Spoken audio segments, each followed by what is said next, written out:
Hello, आज मैं आपको जो एनीमे एक्सप्लेन करने वाला हूँ उसका नाम है Nakaimo my little sister is among them. तो एपिसोड की शुरुआत में शोगो बोलता है कि फ्यूनरल की तैयारी करना काफी मुश्किल काम था। मैं सोच रहा हूँ कि जाकर मोम की मदद कर दूं, लेकिन मुझे नहीं लगता कि मैं अभी खुद को संभाल सकता हूँ। तभी शोगो को किसी के बुलाने की आवाज आती है। तो शोगो बोलता है कि तुम कौन हो। वहाँ पे एक छोटी बच्ची होती है और वो बोलती है कि मैं आपकी छोटी बहन हूँ। शोगो बोलता है कि लेकिन मैं तो एक लौता लड़का हूँ। वो छोटी बच्ची बोलती है कि अब आप अकेले नहीं रहोगे, अब से हम दोनों साथ रहेंगे। शोगो बोलता है कि तुम्हारा क्या मतलब है, तुम क्या कहना चाहती हो। तो वो छोटी बच्ची बोलती है कि मैं आपसे यहाँ पर शादी करने आई हूँ भैया। तो शोगो बोलता है कि लेकिन मैं अपनी खुद की बहन से शादी नहीं कर सकता हूँ। तभी वहाँ पे सैरी आ जाती है और बोलती है कि शोगो कुछ बात है कि। शोगो बोलता है कि कुछ नहीं। शोगो खिड़की के पार देखने की कोशिश करता है, लेकिन वहाँ पे कोई नहीं होता। अब एक साल बाद का सीन दिखाया जाता है जहाँ पे शोजू अपनी मम्मी से बात करने के लिए आता है। शोजू की मोम बोलती है कि मिकाडो ग्रुप के हेड होने के नाते एक सेल की ट्रेनिंग बहुत मुश्किल रही होगी ना।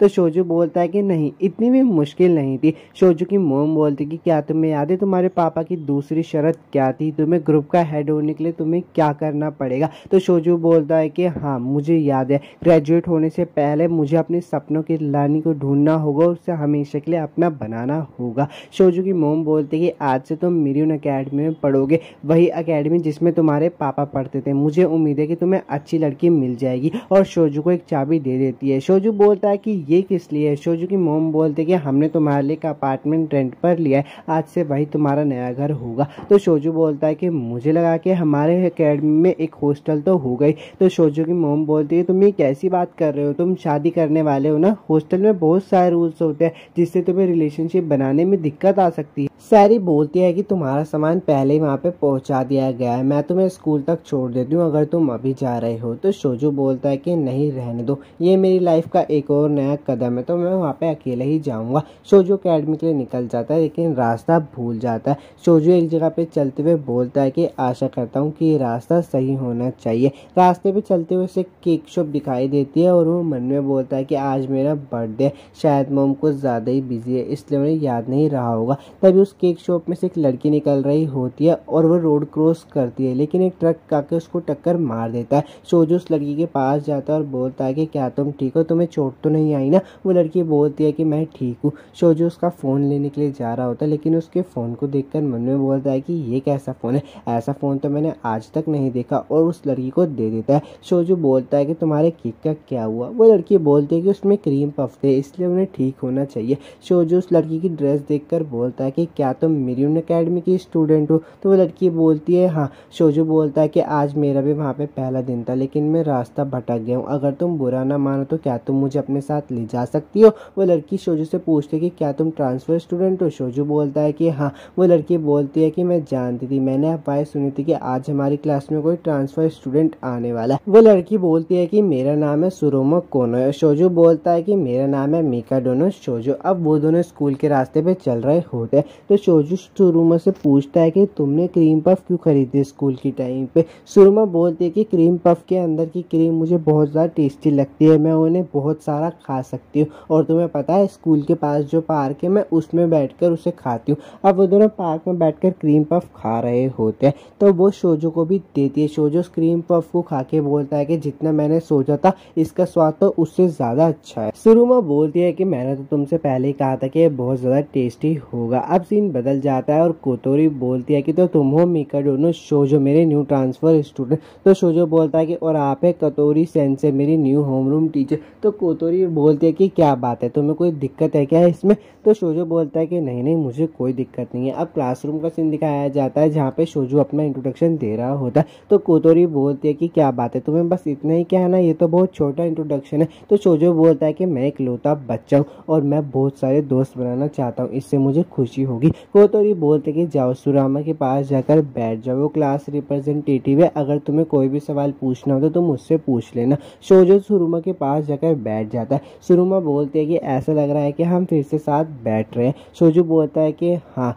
चलो आज से मैं तुम्हारी देखरेख में रहूंगा। सुरुमा सान और वो कनागी को हेलो लेकिन कनागी उसे इग्नोर कर देती है। अब क्लास खत्म हो जाती है तो शोजो सुरुमा से बोलता है कि क्या कनागी किसी बात नहीं करती। सुरुमा बोलते कि क्या बात है, क्या वो तुम्हें परेशान कर रही है। तो शोजो बोलता है कि नहीं नहीं ऐसी बात नहीं है, मैंने उसे हेलो बोला था लेकिन उसने मेरे हेलो का रिप्लाई नहीं दिया। तो सुरुमा बोलती है कि कनागी सान सच में दूसरों से ज्यादा घुलने मिलने वाली लड़की नहीं लगती है। वो दोनों अब अपने काम में लग जाते हैं, उनका काम पूरा हो जाता है। सुरुमा बोलते हैं कि तुम्हारा शुक्रिया, तुमने मेरी मदद की जबकि तुम्हारी साफ सफाई की ड्यूटी भी नहीं थी। जब तुम्हारा दिन होगा तो मैं तुम्हारी मदद कर दूंगी। शोजो बोलता है कि कोई बात नहीं, तुम वैसे भी क्लास रिप्रेजेंटेटिव हो, तुम्हारे लिए वैसे ही बहुत सारा काम होगा, मैं तुम्हें और परेशान नहीं करना चाहता। तो सुरुमा बोलती है कि अच्छा तो तुम्हें मेरे साथ रहना परेशानी भरा लगता है, मैं क्या इतनी बुरी हूँ। तो शोजो बोलता है कि अरे ऐसी बात नहीं है, मैं वो नहीं कहना चाहता था। सुरुमा बोलती है कि कोई बात नहीं, मैं मजाक कर रही थी। तो शोजो बोलता है कि अच्छा तुम मजाक कर रही थी, लगता है शायद तुम ऐसा बहुत बार करती होगी। सुरुमा शोजो का निशान देखकर बोलती है कि तुम्हारे माथे पे निशान कैसा है। शोजो बोलता है कि जब मैं छोटा था तब मुझे मिला, जाहिर सी बात है मेरा किसी एक्सीडेंट में सर जोर से जाकर लगा होगा तो इसलिए मुझे उस टाइम की धुंधली धुंधली सी यादें याद है, लेकिन मुझे सच में कुछ भी याद नहीं है। शोजो बोलता है कि मुझे माफ करना, मैंने तुम्हें इतनी बुरी चीज दिखाई। तो सुरुमा बोलता है कि कोई बात नहीं, मैं बिल्कुल भी निराश नहीं और उसके करीब आ जाती है। शोजो बोलता है कि तुम ये क्या कर रही हो, तुम इतने करीब क्यों आ रही हो। तो सुरुमा बोलता है कि क्या बात है, मैं तुम्हारे करीब नहीं आ सकती और उसे किस करने वाली होती है। तभी शोजो को एक गैस कैन आकर लगती है। तो सुरुमा बोलते हैं कि क्या तुम ठीक हो। शोजो बोलता है कि हाँ मैं ठीक हूँ, लेकिन ये कैन आके कहाँ से लगी मेरे ऊपर, यहाँ पे तो कोई भी नहीं है। तभी कानागी आ जाती है और बोलते हैं कि वाह क्या सुरुमा बोलती है कि वो शोजो सान के बालों पे कुछ लग गया था, बस वही निकाल रही थी। तभी वहाँ पे केंडो और कुनिताची आ जाती है। केंडो बोलती है कि कोनोए चलो क्लास रिप्रेजेंटेटिव मीटिंग का वक्त हो गया, अगर तुम टाइम पर नहीं आई तो मैं सारे स्नैक्स खा लूंगी। तो कुनिताची बोलती है कि अरे तुम ये क्या बात कर रही हो, ऐसे थोड़ी ना होता है। सुरुमा उनके साथ चली जाती है। कानागी शोजो को बोलती है कि हे शोजो तुम डर क्यों रहे हो, तुम नहीं चाहते कि मैं तुम्हें तुम्हारे फर्स्ट नेम से बुलाऊं। तो शोजो बोलता है कि क्या तुमने वो सब सुन लिया था। कानागी बोलती कि मैं बस पेड़ पर बैठकर झपकी ले रही थी और तभी सब बातें सुन ली। तुम किस तरीके के ट्रांसफर स्टूडेंट हो, तुम अभी आए और तुमने अभी से लड़कियों पर हमला करना शुरू कर दिया। तो शोजो बोलता है कि मैं हमला नहीं कर रहा था, मैं और सुरुमा बस कचरे फेंकने की बात कर रहे थे। तो कानागी बोलते कि अच्छा अगर मेरी नज़र से देखा जाए तो तुम दोनों किस करने की कोशिश कर रहे थे। शोजो बोलता है कि अरे नहीं नहीं, मैं तो बस उसे अपना निशान दिखा रहा था, देखो तुम किस बारे में बात कर रहे हो ये तो मुझे नहीं पता, लेकिन मैं उसे किस करने की कोशिश नहीं कर रहा हूँ क्योंकि हम बस आज ही मिले। तो कानागी बोलती है कि अच्छा ठीक है और वहाँ से चली जाती है। अब शोजो के घर का सीन दिखाया। शोजो बोलता है कि आज का दिन तो काफी मुश्किल भरा था। तभी उसकी डोरबेल बजती है और वहाँ पे एक डिलीवरी बॉय आकर बोलता है कि सर आपके लिए सामान है। शोजो सामान को ले लेता है और उस सामान को देखता है कि उसमें तो एक केक और बर्थडे गिफ्ट है। शोजो बोलता है कि आखिरकार ये केक किसने भेजा होगा, कहीं ये सुरुमा ने तो नहीं भेजा, लेकिन मैंने तो उसे अपना बर्थडे और एड्रेस के बारे में बताया ही नहीं था। तो शोजो उस गिफ्ट को खोलता है, उसमें उसका फेवरेट रोबोट होता है जिससे वो बचपन में खेलता है और साथ ही एक फोटो भी होती है जिसमें वो होता है और बोलता है कि ये लड़की कौन है जो मेरे साथ है। तभी उसे कॉल आती है और एक बच्ची बोलती है कि हैप्पी बर्थडे भैया। तो शोजो बोलता है कि तुम मुझे भैया क्यों बोल रही हो, आखिरकार तुम हो कौन। तो वो छोटी बच्ची बोलती है कि मैं आपकी बहन हूँ। शोजो बोलता है कि लेकिन मेरी तो कोई बहन है ही नहीं, तुम सच बताओ तुम कौन हो। तो वो छोटी बच्ची बोलती है कि मैं आपसे बहुत ज़्यादा प्यार करती हूँ और फ़ोन काट देती है। अब सुबह का सीन हो जाता है, शोजो स्कूल में होता है। शोजो बोलता है कि अगर सच में मेरी कोई छोटी बहन है तो मतलब फादर एक है लेकिन मदर अलग अलग। शोजो क्लासरूम से जा रहा होता है, वो देखता है कि कोई उसकी जासूसी कर रहा है, इसलिए वो उसके पीछे भागने लगता है। वो दोनों छत पर आ जाते हैं और शोजो बोलता है कि अब तुम भागकर नहीं जा सकती, तुम मेरी जासूसी क्यों कर रही थी। तो वो लड़की बोलती है कि तो मैं क्या करूं भैया, मैं आपके बारे में सोचना बंद ही नहीं कर सकती। तो शोजो बोलता है कि इसका मतलब कि तुम ही हो वो, और एपिसोड 1 खत्म हो जाता है। तो यार अगर आपको एपिसोड 2 की एक्सप्लेनेशन सुननी है तो मुझे कमेंट करके बता देना और वीडियो को लाइक और सब्सक्राइब जरूर कर देना। मिलूंगा आपसे एपिसोड 2। एपिसोड की शुरुआत वहीं से होती है जहाँ पे शोजू उस लड़की को पकड़ लेता है और बोलता है कि तो तुम ही वो हो जो मुझे कॉल करके परेशान कर रही थी। तो वो लड़की बोलती है कि हाँ भैया, अगर आप और भी इस बारे में कुछ जानना चाहते हो तो आप हमारे कैफ़े आइए, मैं वहाँ की मालिक हूँ, मेरा नाम है सागारा मैं और मैं एक थर्ड ईयर हूँ। तो शोजू बोलता है कि थर्ड ईयर मतलब तुम तो मेरी सीनियर हुई ना, ये बताओ कि तुम मेरी जासूसी क्यों कर रही थी। तो सागारा बोलती है कि मैं एक आम सी बिजनेस वूमेन हूँ, मैं एक बहुत बड़े बिजनेसमैन के इकलौते बच्चे की लाइफ, एक्शन और थॉट्स के बारे में सब कुछ जानना चाहती हूँ। तो शोजू बोलता है कि अच्छा तो ये बात है। अब सीन बदल जाता है और शोजू सॉफ्ट ड्रिंक पी रहा होता है, तभी कोई उसके पीछे आके चाकू रख कर बोलता है कि चुपचाप उस गली में चलो। अब वो दोनों गली में आ जाते हैं तो वो किलर बोलता है कि माफ़ करना अगर मैंने तुम्हें डरा दिया हो, तो मेरा नाम है मिस्टर एक्स और मैं सीरियो एसोसिएशन का मेंबर हूँ, एक सीक्रेट एजेंसी जो मिकाडोनो ग्रुप की प्रॉब्लम्स को सॉल्व करती है। शोजू बोलता है कि तुम्हारी एजेंसी को मुझसे क्या काम है। तो मिस्टर एक्स बोलता है कि मैं सीधे सीधे मुद्दे पे आती हूँ, तुम अपने पापा की इन्वेस्टिगेशन क्यों कर रहे हो? क्या तुम उनके नाजायज बच्चे के बारे में जानने की कोशिश कर रहे हो? लगता है कि शायद मैं सही हूँ। तो शोजू बोलता है कि क्या सच में मेरे पापा का एक नाजायज बच्चा है? क्या सच में मेरी एक छोटी बहन है? तो मिस्टर एक्स बोलता है कि लगता तो है, मैंने मिसिस कानाकोसिस के बारे में एक बार एसोसिएट से बात करते हुए देखा था। मिस्टर कोमागारू ने एक औरत के साथ साफ साफ एक लड़की पैदा की थी, इसका मतलब है कि तुम्हारी कोई छोटी बहन हो। शोजू बोलता है कि इसका मतलब जिस लड़की कल रात मुझे कॉल आया था जो कह रही थी कि मैं तुम्हारी बहन हूँ वो सच हो सकती है। तो मिस्टर एक्स बोलती है कि तुम कहना चाह रहे हो कि तुम्हें कल एक लड़की का कॉल आया था और वो कह रही थी कि वो तुम्हारी बहन है। तो शोजू बोलता है कि हाँ, और वो ये भी बोल रही थी कि वो मुझसे शादी करना चाहती है। मिस्टर एक्स बोलता है कि अपनी सगी बहन से शादी करना ये तो बहुत मुश्किल है, अगर तुम अपनी सगी बहन से शादी कर भी लेते हो और ये बात बाहर आ जाती तो ये मिकाडोनो ग्रुप के बेस को हिलाकर रख देगी। तो शोजू बोलता है कि हाँ, प्लस अगर इसमें वो भी घसीटी जाती है तो उसकी पूरी ज़िंदगी बर्बाद हो जाएगी। अगर मेरी कोई छोटी बहन है तो मैं नहीं चाहता कि उसके साथ कुछ ऐसा हो।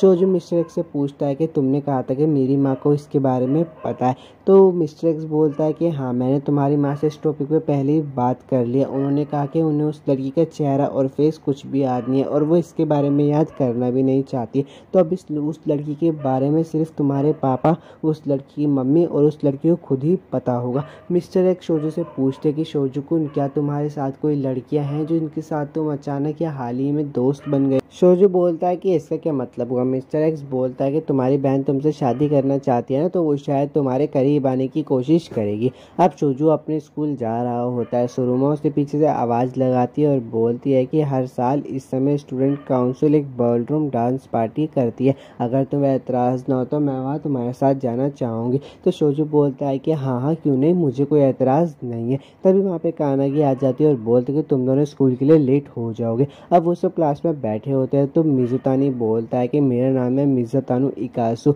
और आज से मैं आप सबकी क्लास में होऊंगा, सबसे मिलकर अच्छा लगा, और शोजू के पास जाकर बैठ जाता है। क्लास के बाद शोजू बोलता है कि तुम मेरी क्लास में क्यों हो? तो मिजुतानु बोलता है कि मैं तुम्हें तुम्हारी बहन के शातिर हाथों से बचाने की कोशिश कर रहा हूँ, वो इस स्कूल में है, वो तुम्हारे पास आने की कोशिश करेगी, तुम्हारे साथ रहकर मुझे इस केस की इन्वेस्टिगेशन करने में आसानी होगी। तुम्हारी बहन आसपास है, अपनी पहचान छुपाए और तुम्हारे लिए आ रही है, हमें तुरंत डीएनए टेस्ट करना होगा जिस पर भी तुमको शक हो। तो शोजू बोलता है कि क्या ये इतना आसान होगा? मिस्टर एक्स बोलता है कि तुम्हें किट के सहारे उसका सलाइवा कलेक्ट करना है और उसका सैंपल लैब में भेजना है। तो शोजू बोलता है कि मेरी बहन अपनी पहचान छुपाने की पूरी कोशिश कर रही है, तो क्या वो मुझे अपना डीएनए टेस्ट करने देगी? तो मिस्टर एक्स बोलता है कि तुम बिना बताए उसका सलाइवा मांग लेना। तो शोजू बोलता है कि अगर मैं बिना किसी वजह के उसका सलाइवा मांगता हूँ तो वो सोचेगी कि मैं कोई पागल हेंताई लवर हूँ। इकुसु बोलता है कि हाँ मैं समझ गया, तो हम इस इंजेक्शन का इस्तेमाल करेंगे, ये इंजेक्शन उन लड़कियों को लगती है वो डॉग की तरह लाल टपकाएगी। शोजू बोलता है कि नहीं, ये आइडिया बिल्कुल भी सेफ नहीं लगता।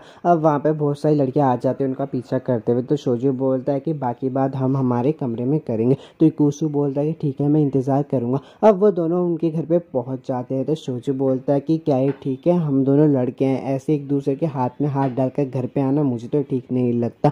तो इकुसु बोलता है कि हाँ ये ठीक है, तुमने देखा रास्ते में हमें इस चीज़ को लेकर किसी ने ही नहीं रोका। तो शोजू बोलता है कि मुझे तो लगता है कि हमने लोगों को गलतफहमी पालने का मौका दे दिया, अब वो लोग सोचेंगे हमारे बारे में गलत। अब वो दोनों रूम के अंदर आ जाते हैं। तो इकुसु बोलता है कि मैं क्या नहा सकता हूँ? तो शोजू बोलता है कि हाँ तुम नहा लो। इकुसु नहाने जा रहा होता है और नहाने से पहले बोलता है कि मैं तुम्हें वार्निंग दे रहा हूँ, तुम बिल्कुल भी अंदर मत आना जब मैं नहा रहा हूँ। तो शोजू बोलता है कि हाँ हाँ मैं बिल्कुल भी ऐसा नहीं करूँगा और बैठा होता है। तभी उसको याद आता है कि यार मैं उसे टॉवल देना तो भूल ही गया, और वो उसे टॉवल देने के लिए जाता है, लेकिन जो देखता है हैरान हो जाता है क्योंकि वहाँ पे एक लड़की होती है। अब वो दोनों रूम में बैठे होते हैं तो इकुसु बोलता है कि मैंने सुना है कि कंपनी के शेयर बहुत गिर चुके हैं, तुम्हारा इस पर क्या ओपिनियन है। तो शोजू बोलता है कि सबसे पहले कपड़े पहन। अब रात का सीन आ जाता है जहाँ पे शोजू सुरामा का वेट कर रहा होता है, साथ में डांस पार्टी में जाने के लिए सुरामा भी आ जाती है और बोलती है कि माफ करना शोजू सान, मैंने आपको इंतजार करवाया, मैंने ड्रेस पहली बार पहनी है, मैं कैसी लग रही हूँ, क्या मैं अजीब लग रही हूँ। तो शोजू बोलता है कि नहीं तुम बहुत ज़्यादा सुंदर दिख रही हो। अब वो दोनों डांस पार्टी के अंदर आ जाते हैं, तभी वहाँ पे टेंडो सान डांस कर रही होती है लेकिन गाना बजना बंद हो जाता। तो टेंडो बोलती है कि क्या यार अभी तो मज़ा आना शुरू हुआ था। रिंका चैन बोलती है कि तुम्हारा क्या मतलब है कि अभी तो मज़ा शुरू हुआ था, आज हम वैसी पार्टी नहीं कर रहे हैं। तो टेंडो बोलते कि तुम बहुत ज़्यादा मतलब ही हो रिंका। रिंका बोलती है कि अपने आप को कंट्रोल करो, ये हमारे स्टूडेंट काउंसिल की रेपुटेशन को ख़राब करेगा। शोजू बोलता है कि वो कौन है। तो सुरामा उसे बताती है कि वो एक फर्स्ट ईयर है जिसका नाम है रिंका चान और वो हाल ही में स्टूडेंट काउंसिल की वाइस प्रेसिडेंट है। रिंका बोलती है कि आप सभी लोग अभी जो हुआ उसके लिए मुझे माफ़ करना, स्टूडेंट काउंसिल की इस पार्टी में आप सभी का आने का शुक्रिया। और तभी वहाँ पे डांस शुरू हो जाता है। शोजू सुरामा से बोलता है कि क्या हम भी डांस करें। सुरामा बोलते हैं कि मुझे डांस करना नहीं आता, मैं तुम्हारे पैर पे पैर रख सकती हूँ या फिर हम गिर सकते हैं। तो शोजू बोलता है कि कोई बात नहीं, हम लोग डांस करना शुरू करते हैं। वो लोग डांस कर रहे होते हैं और सभी उनके डांस को देख के बहुत ज़्यादा खुश हो रहे होते हैं, सब लोग उनकी डांस की तारीफ कर रहे होते हैं। रिंका शोजू को बोलती है कि अगर तुम्हें एतराज़ ना हो तो क्या मैं तुम्हारी अगली डांस पार्टनर बन सकती हूँ। तो शोजू बोलता है हाँ। अब वो दोनों भी डांस कर रहे होते हैं साथ में। रिंका का पैर स्लिप होने वाला तो शोजू से बचा लेता है। शोजू बोलता है कि तुमने अच्छा डांस किया। रिंका बोलती है हाँ तुमने भी अच्छा डांस किया। तब एक लड़की आके शोजू को पीछे से गले लगा लेती है जिससे शोजू गिर जाता है और उसका हाथ गलत जगह पे चला जाता है। शोजू बोलता है कि माफ़ करना लेकिन ये एक एक्सीडेंट था, तुम प्लीज़ गलत समझने की कोशिश मत करना। रिंका बोलती है कि मुझे कुछ भी नहीं समझना है और उसे लात मार के वहाँ से चली जाती है। शोजू पार्टी से बाहर आ जाता है और बोलता है कि यार उसने बहुत ज़ोरों की लात मारी। तभी वो देखता है कि मियाँ भी वहाँ पे बैठी होती तो बोलता है कि तुम यहाँ पे क्या कर रही हो। मियाँ भी बोलते हैं कि तुम यहाँ पे क्या कर रहे हो शोजू को, पार्टी तो अभी तक खत्म नहीं हुई। तो शोजू बोलता है कि मैं तो बस बाहर हवा खाने के लिए आया था, वैसे मियाँ भी क्या तुम पार्टी को एंजॉय नहीं करोगी। तो मियाँ भी बोलते हैं कि मुझे ऐसी चीज़ें पसंद। शोजू बोलता है कि लेकिन तुमने तो ड्रेस पहन रखी है। मियाँ भी बोलते हैं कि ये तो मुझे किसी ने दे दी थी इसलिए मैंने पहन ली। शोजू बोलता है कि तुमने ड्रेस को पहनने में इतनी ज़्यादा मेहनत की तो तुम्हें अंदर चलना चाहिए और वहाँ पे जाकर पार्टी को एंजॉय करना चाहिए, चाहे तो हम साथ में डांस कर सकते हैं। मियाँ भी बोलते हैं कि मुझे तुम्हारे साथ डांस नहीं करना। शोजू बोलता है कि तो किसी और के साथ कर लेना। मियाँ भी बोलते हैं कि मुझे किसी के साथ डांस नहीं करना। शोजू बोलता है कि क्या बात है। मियाँ भी बोलते हैं कि मुझे अकेला छोड़ दो और मुझे पार्टी में नहीं जाना। शोजू बोलता है कि क्या तुम मेरे साथ डांस करना चाहोगी। मियाँ भी बोलते हैं कि नहीं मुझे डांस करना नहीं आता, सब लोग मुझ पर हंसेंगे। तो शोजू बोलता है कि कोई बात नहीं, हम लोग यहीं पे डांस कर लेंगे। तो बताओ क्या तुम मेरे साथ डांस करना चाहोगी। मियाँ भी बोलती है कि ठीक है और वो दोनों डांस करने लगते हैं। डांस करते हुए मियाँ भी की ड्रेस खुल जाती है और वो शोजू से चिपक कर बोलते कि क्या तुमने मेरे संतरे देख ली। शोजू बोलता है कि नहीं, वैसे तुम्हें अपनी ड्रेस ठीक करने पे ध्यान देना चाहिए और मुझे छोड़ देना चाहिए। तो मियाँ भी बोलती है कि नहीं, अगर मैंने तुम्हें छोड़ दो तुम मेरे संतरों को देख लोगे। तो शोजू बोलता है कि अरे मैं नहीं देखूंगा। मियाँ भी बोलती है कि मुझे तुम पे भरोसा नहीं है। तभी वहाँ पे सुरामा आ जाती है और वो मियाँ बीबी की ड्रेस को ठीक कर देती है और मियाँ भी जैसे ही शोजू को देखती है वहाँ से भाग जाती है। तो शोजू बोलता है कि पता नहीं इसको क्या हो गया। अब शोजू के घर का सीन दिखाया जाता है जहाँ पे उसको कॉल आती है। कॉल पर वो लड़की बोलती है कि आज डांस पार्टी में बहुत ज़्यादा मज़ा आया ना भैया। तो शोजू बोलता है कि क्या तुम भी वहाँ पर थी। तो वो लड़की बोलती है हाँ मैं तो आपके साथ पूरे वक्त थी। शोजू बोलता है कि तुम कौन हो और तुम्हें क्या चाहिए। वो लड़की बोलती है कि मैं किसी को पसंद करती हूँ और वो तुम है। तो शोजू बोलता है कि रुको, क्या तुम मुझसे शादी करना चाहती हो। तो वो लड़की बोलती है हाँ। शोजू बोलता है कि पर मैं अपनी सगी बहन से शादी नहीं करूँगा। पर ये सुनने से पहले ही वो अपना फ़ोन काट देती है। शोजू बहुत परेशान हो जाता है और एपिसोड 2 यहीं पे ख़त्म हो जाता है। अगर आपको वीडियो अच्छी लगे तो लाइक और सब्सक्राइब कर देना। मिलता हूँ आपसे नेक्स्ट वीडियो में।